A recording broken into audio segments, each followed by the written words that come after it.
damdam labisay ng mga talaktingin. Sana na mga kwento. Apati po kating ngayon. Ito ang kwento ng kababalaghan na mismong naranasan ng isang lalaki na tatawanin natin Kuya Will. Isa itong kwento ng takot, pagtataka at misteryong unti-unting nabunyag. Nagsimula ang lahat kung si Kuya Will ay nagpunta sa probinsya ng Siquijor para sa isang simpleng bakasyon lamang. Ilan ang Siquijor sa mga kwento na kaswang ng pupulang at kababalaghan, pero hindi naniniwala si Kuya Will sa mga ganitong bagay. Isang modernong tao, praktikal at laging may paliwanag sa lahat ng bagay. Dumating siya sa Siquijor isang umaga, dala ang kanyang matibay na paniniwala na ang lahat ng worldview tungkol sa lugar ay katham-isip lamang. Pinatuloy siya ng kanyang kaibigan si Mang Bertin, isang matanda nakatira sa gilid ng bundok. Sa kabila ng edad ni Mang Bertin, matipuno pa rin ito, malitsin, at tila walang bakas ng takot sa paligid. Wayne, sigurado ka bang gusto mo tumuloy dito? Maraming kapaibang lang lalaki dito, lalo na kapag gabi. Babalaan ni Mang Bertin. Tumawa naman si Kuya Will. Kailan mo na, Bertin? Alam mo naman, hindi ako naniniwala sa mga ganyan. Mas masarap pa ang ganito, tahimik at malayo sa gulo ng syudad. Kinagabihan, imbitahan si Kuya Will sa isang handaan sa kapitbahay. Nagkaroon ng salo-salo at pinain ang iba't ibang potahe na mga karaniwang ito yung probinsya. Adobo, kaldereta, sinigang at menudo. Napansin ni Kuya Will at tila masarap ang menudo, kaya huminga siya na malaking bahagi nito. Subukan mo yan, Omid. Espesyal na luto yan, sabi ni Halimata, isa sa mga bisita. Tuwang-tuwa si Kuya Will sa lasa ng menudo. Ang sarap nito. Anong sekreto ito? Tanong niya kay Halimata. Ngunit, ngumiti lang si Halimata at sabihin ng diretso sa kanya. Masaya ako na gustuhan mo. Ang sagot nito, sanay balik sa kusina. Kinabukasan, nagsimula ng makaramdam si Kuya Will ng kakaiba. Una, nagising siyang parang may bigat sa kanyang dibdib. Para bang may nakadagan sa kanya habang natutulog. Naramdaman din niyang nananakit ang kanyang tiyan na para bang may gumagalaw sa loob nito. Siguro naman hindi ako na food poison gulong lang sa sarili. Pero binaliwala pa rin ito. Lumipas sa mga araw at lalong lumala ang nararamdaman niya. Palagi siyang pagod kahit hindi naman. Mabigat ang kanyang katawan. Nangisina. Lagi kuhaw. At madalas, nagkakaroon siya ng masakit na mga pulikat sa tiyan. Napansin din ni Mang Bertin na madalas itong tulala at tila ba nagiging initin ang ulo. Will, parang ibang kinikilos na may nararamdaman ko ang masama. Tanong ni Mang Bertin isang gabi. Ewan ko, Bertin, parang ang bigat ng pakiramdam ko. Tapos ang sakit ng tiyan ko, parang may gumagalaw sa loob. Sagot ni Kuya Will. Kailan kailangan mong magpatingin sa albularyo, Will. Baka may naka-impra o may ginawa sa'yo na hindi maganda. Seryosong sabi ni Mang Bertin. Sa una, tumandis Kuya Will. Pero ang Bertin hindi na rin niya matiis ang sakit.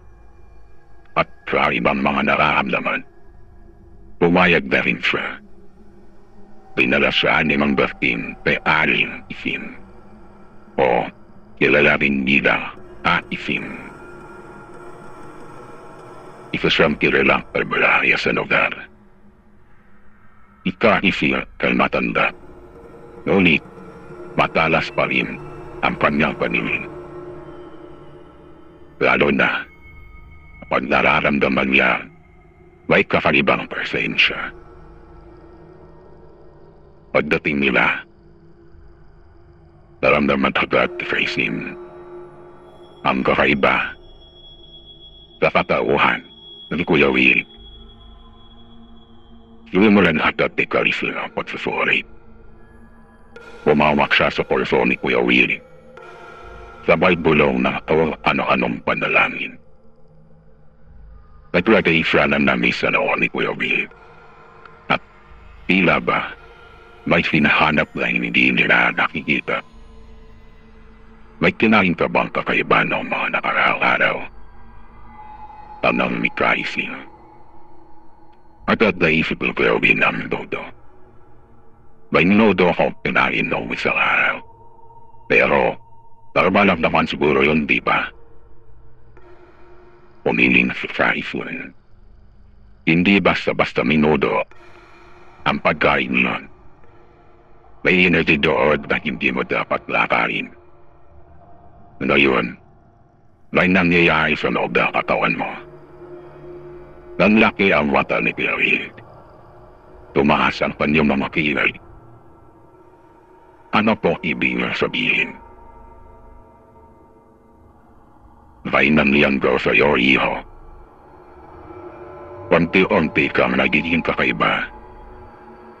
Kung hindi kita magagamot ngayon, maaaring magbago ang buong pagkatao mo. Sagot ng albularyo. Natigilin si Kuya Will. Ang ibig masabihin, Isim, ay unti-unti siya nag-iaswang. Tugon ni Bertin. Inimulan ni Isim ang paggagamot kay Kuya Will. Naglagay siya ng mga dahon ng kalawang gamot sa paligid ng katawan nito. At sinundihan ng insenso na may kakaibang amoy. Nagdasal siya ng malakas habang hawak ang tiyan ni Kuya Will. Napapapikit si Kuya Will dahil sa biyak ang nararamdaman. Biglang nagsimulang mamisal si Kuya Will. Para na may gusto wala sa kanyang bibig. At sa isang iglap, sumupa siya ng kuhanon. Isang lalikit na maitim na sisiw. Nabuhay na buhay at pumitinglas. Napasigaw si Mang Bertin sa takot. Habang si Isim ay nanatiling kalmado. Ito ang sanhi na lahat, sabi ni Isim. Habang hawak ang itim na sisiw. May inilagay ka sa minudo na kinain mo. So ito ang sumpa na magpapalit sa iyo bilang nilalang ng dilim. Nakabila ng pagkalista si sisiw sa katawan niya. Nakaramdam ng dinhawa si Kuya Will. Ngunit, hindi pa rin siya tuluyang bumabalik sa dati. May mga gabing hindi siya nakakapulog.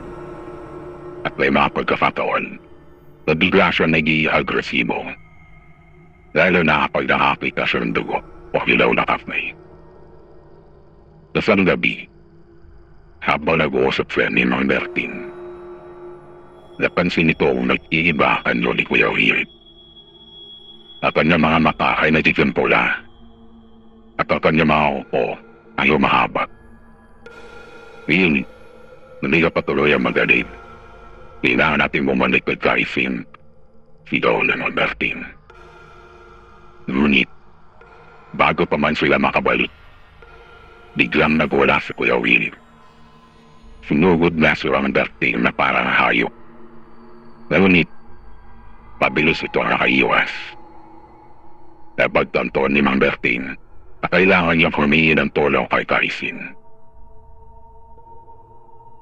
Tumakbo siya papunta rito at pagdating na kay Isim, nagdala ito na mas matinim na gamitan para sa seremonya. Ang kadodromo ay nasa bingit ng dilim ngayon. Kailangan natin itong pigilan bago pa tuluyang mawala, sabi ni Kaisin. Inunulan mo lang ang tuwal, ngunit mas matindi ang laban ngayon. Nagpapalit-palit na ang Diyos, Kuya Will, mula sa tao hanggang sa isang nilalang na hindi may paliwanag. Nang matapos ang ritual, bumagsak si Kuya Will. Lupay-pay, ngunit buhay. Nang di pa tapos, sabi ni Kaisin, ang naglagay na sumpa ay kailangan maparusahan. Bumalik kayo kay Ate Marta. Nang harapin nila si Marta, tuwanggi ito umamin. Ngunit sa huli, halata naman siya.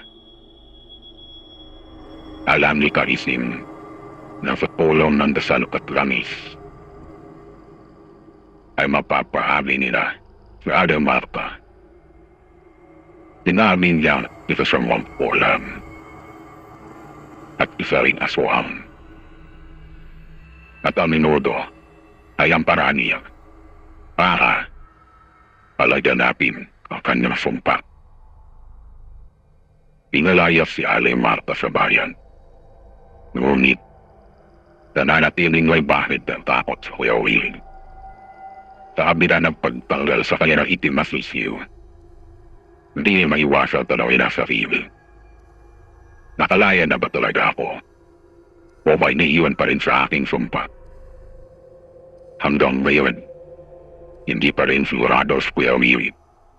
Pero tunuyang siyang nakaligtas.